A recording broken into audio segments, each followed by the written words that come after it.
সাংবাদিকতার পাশাপাশি অপসাংবাদিকতাও বাংলাদেশ ভরে গেছে।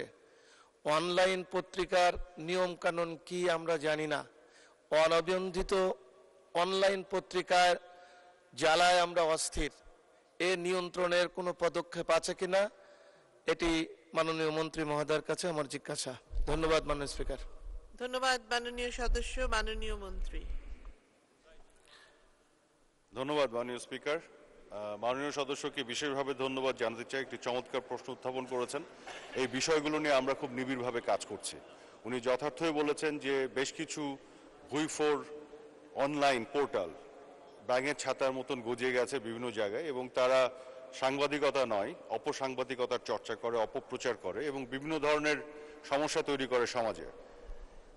এবং খুবই মজার বিষয় হলো, যারা পেশাদারিত্বের সাথে সাংবাদিকতা করেন এই সাংবাদিকরাই এই ধরনের পোর্টাল এবং পত্রিকাগুলো, অনলাইন ভিত্তিক পত্রিকাগুলো বন্ধ করার জন্য দাবি জানিয়েছে। কারণ আমাদের সাংবাদিক বন্ধুরা বলেন যে এই ধরনের অপসাংবাদিকতার চর্চা যারা করেন তারা আসলে পেশাদার সাংবাদিকদের জন্য ক্ষতির কারণ হয়ে দাঁড়ান।